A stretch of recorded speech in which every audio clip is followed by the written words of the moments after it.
I'm trying to save you. My brother is out there. I love the movie. No, that's a good movie. No, I enjoy it. I enjoy it. Sound biased, but... No, I'm really honest about my stuff, so I'll be like, no, I'd watch it. I always kind of think, if I was at a bank, if I was working at a bank, would I watch this? And I was like, yeah. And I'd enjoy it as well, yeah. When you first heard about this movie or you read the script, what were your thoughts?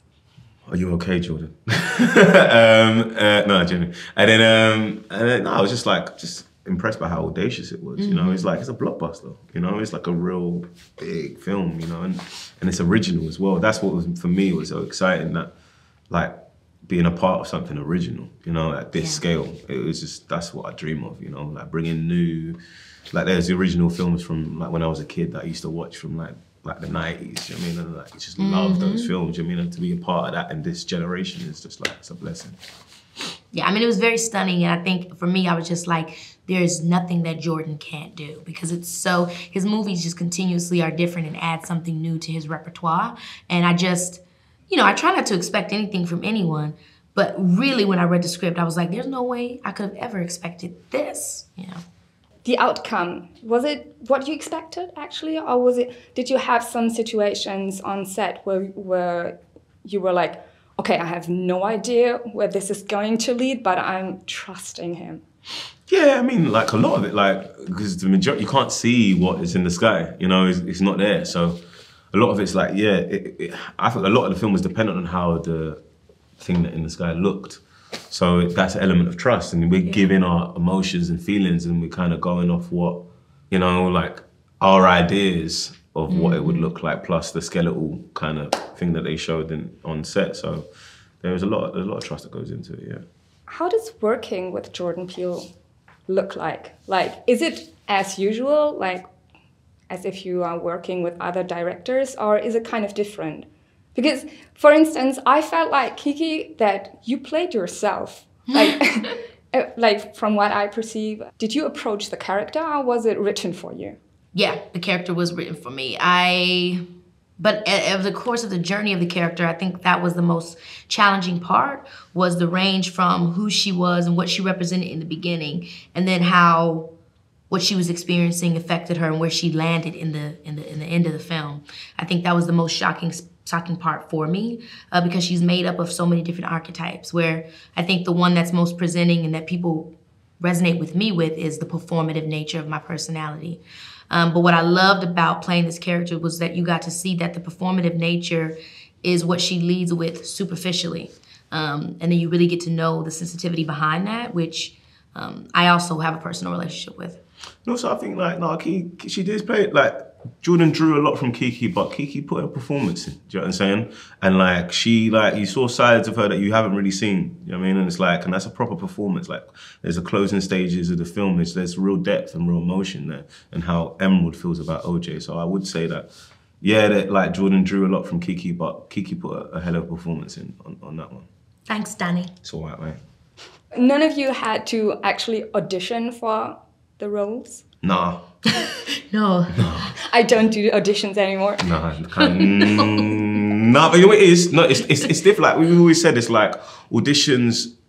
I used to love auditions in terms of like developing the character. Yes. You make decisions, and you don't overthink it. You just go, boom, all right, cool, because you have a deadline and you have to just perform it. Yeah. And sometimes when you don't audition, you actually have a harder job on your hand in terms of accessing the character, because you kind of have this weird lag of time that you actually have too much time to kind of think about it, and it can be too kind of messy. When you audition, you're just clinical.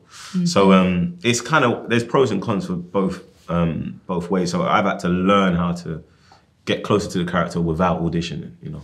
Yep. It's very true what he said. It's easier sometimes when you do audition, as crazy as that sounds, because you've done the work previously and they've already said yes. When somebody just wants you, you're like, okay, which area do we go from? There's so many different places you could go, so you have to kind of take more time to hone in. Does it put a lot of pressure on you?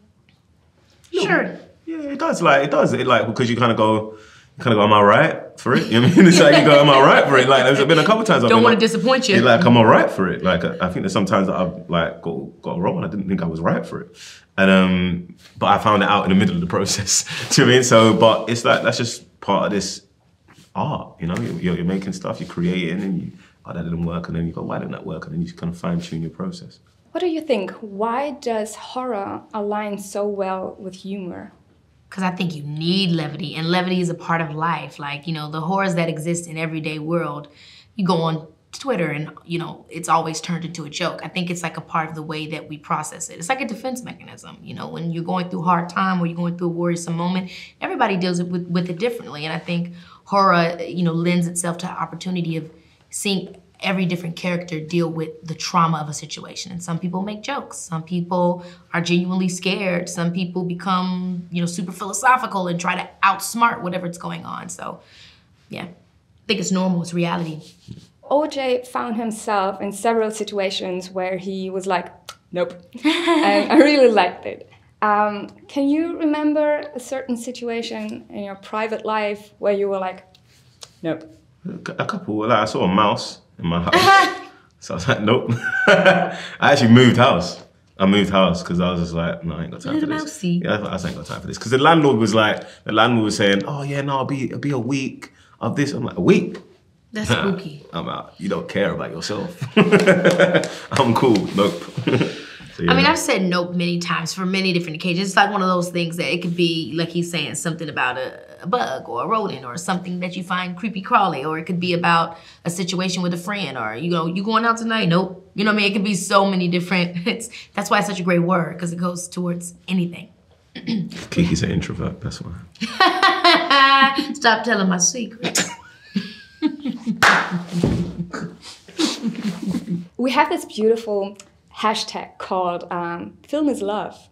Oh. I would like you to replace love with a word of your choice. So film is ... Oh my God, this is a good one. Hold on. Film is... Yeah, it's good.